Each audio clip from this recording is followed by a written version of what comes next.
Hello বন্ধুরা, তোমরা সবাই কেমন আছো? আশা করি ভালো আছো। আজকে আমি তোমাদের সাথে আলোচনা করতে চলেছি দ্বিতীয় পর্যায়ক্রমিক মূল্যায়ন 2025-এর ষষ্ঠ শ্রেণীর বাংলা প্রশ্নপত্র। তো চলো দেখা যাক তোমাদের প্রশ্নপত্রে কেমন প্রশ্ন আসতে পারে। তো দেখো, দ্বিতীয় পর্যায়ক্রমিক মূল্যায়ন শ্রেণী ষষ্ঠ শ্রেণী, বিষয় বাংলা, পূর্ণমান 50, অর্থাৎ তোমাদের সেকেন্ড ইউনিট টেস্ট পরীক্ষা হবে 50-এর মধ্যে। প্রথমে দেখো, সঠিক উত্তরটি নির্বাচন করো। এখানে তোমাদের 5টি আছে, প্রত্যেকটি মান 1 নম্বর করে। প্রথম প্রশ্ন, চিঠি কবিতার রচয়িতা হলেন। তো দেখো 3টি অপশান আছে, রবীন্দ্রনাথ, জসীমউদ্দিন, গোপালচন্দ্র। সঠিক উত্তর হচ্ছে জসীমউদ্দিন। 2 নম্বর প্রশ্ন দেখো, সঠিক বানান কোনটি? মানে এখানে দেখো একটি বানান 3 রকমভাবে লেখা আছে, কোন বানানটি সঠিক সেটা তোমাদের নির্বাচন করতে হবে। তো 2 নম্বরটা হচ্ছে সঠিক উত্তর। 3 দেখো, যার ডাকে রাত্রি নেমে আসে। শাঁখের, কাকের, বকের, কার ডাকে? সঠিক উত্তর হচ্ছে কাকের ডাকে।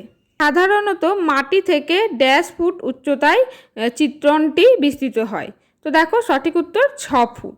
তারপরে দেখো, ধান শব্দটি এসেছে যে শব্দ থেকে। কোথা থেকে এসেছে? সঠিক উত্তর ধান্য। তারপরে দেখো, একটি বাক্যে উত্তর দাও। 10টি প্রশ্ন আছে, প্রত্যেকটি প্রশ্নের জন্য 1 নম্বর করে। প্রথম প্রশ্ন দেখো, হাটে সন্ধ্যা প্রদীপ জ্বলে না কেন? তার উত্তর হচ্ছে সন্ধ্যাবেলায় সেখানে কেউ থাকে না।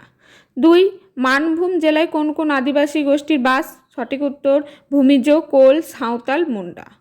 আম গাছে কেন ঠেকা দিতে হয়েছিল? কারণ যুদ্ধের সময় বোমার হাত থেকে বাঁচার জন্য টেঞ্চ খোঁড়া হয়েছিল আম গাছটির গোড়া পর্যন্ত, ফলে গাছটির গোড়া আলগা হয়ে যায়, তাই ঠেকা দিতে হয়েছিল। সুন্দরবনে বাঘ কী নামে পরিচিত? Royal Bengal tiger. বসুধারা ব্রত কোন ঋতুতে হয়? উত্তর গ্রীষ্ম। অগ্রহায়ণ বলতে কি বোঝো? উত্তর অগ্র অর্থাৎ আগে, আর হায়ন অর্থাৎ বছর, তাই অগ্রহায়ণ শব্দটির অর্থ হলো বছরের গোড়া বা আরম্ভ। কার ডাকে রাত্রি নেমে আসে? একক কাকের ডাকে রাত্রি নেমে আসে। চিত্রগীত গল্পের ছবি কে এঁকেছেন? উত্তর যুধাজিৎ সেনগুপ্ত। পিঁপড়ে নিজেকে বাঁচাবার জন্য কি করলো? সঠিক উত্তর ঘাসের পাতার শিরা আঁকড়ে ধরে ঝুলতে থাকলো। ছোট্ট বাঘ তার খিদে মেটানোর জন্য প্রথমে কি করতে গিয়েছিল?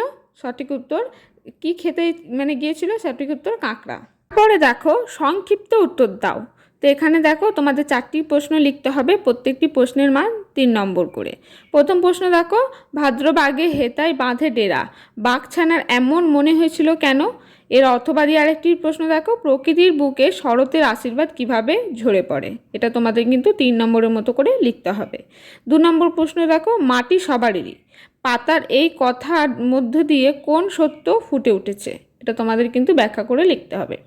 আম গাছটি কীভাবে গোপালবাবুর বাড়ির নিশানা হয়ে উঠেছিল? পরে দেখো, বন্যার প্রকৃতির রূপ কেমন হয়? এটা তোমাদের 3 নম্বরে লিখতে হবে। তারপরে 5 নম্বর প্রশ্নে দেখো, আমি হাঁ করে তাকিয়ে থাকলাম, লেখক কেন তার কথা অসমাপ্ত রেখে হাঁ করে তাকিয়ে রইলেন? তো এটাও লিখতে হবে। এখানে যে কোনো 4টি লিখতে হবে, 5টি কিন্তু প্রশ্ন দেওয়া আছে। তারপরে দেখো, অতি সংক্ষিপ্ত উত্তর দাও। এইটিরও 3টে প্রশ্ন আছে, প্রত্যেকটি প্রশ্নের জন্য 1 নম্বর করে। প্রথম প্রশ্ন দেখো, কে চেঁচিয়ে বলেছিল মানহানির মোকদ্দমা?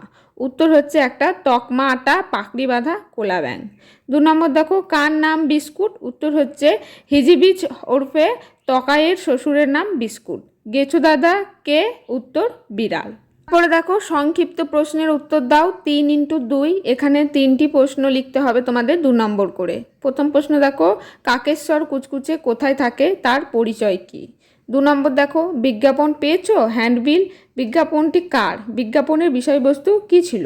তো এগুলো ভেঙে ভেঙে 1 নম্বর করে আছে, তোমাদের লিখতে হবে।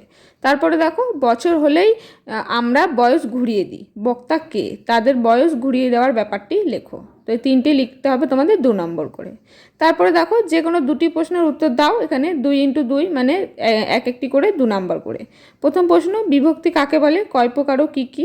অনুসর্গ কাকে বলে? উদাহরণ দাও। উপসর্গ কাকে বলে? উদাহরণ দাও। পরে আছে দেখো, প্রবন্ধ রচনা করো, যে কোনো একটি লিখবে, 10 নম্বর। প্রথমে দেখো, বাংলার ঋতুবৈচিত্র্য, বাংলার উৎসব, দৈনন্দিন জীবনে বিজ্ঞান। হলেই দেখো তোমাদের কিন্তু পুরো ফুল মার্কস 50 নম্বরে কিন্তু হয়ে যাবে। তাহলে এই হচ্ছে তোমাদের পুরো second unit test Bangla question paper. এরকমই তোমাদের প্রশ্ন কিন্তু আসবে পরীক্ষায়, তো তোমরা ভালো করে দেখে নিও। আজকের ভিডিওটা এই পর্যন্তই। যদি ভিডিওটি ভালো লাগে একটি লাইক করে দিও।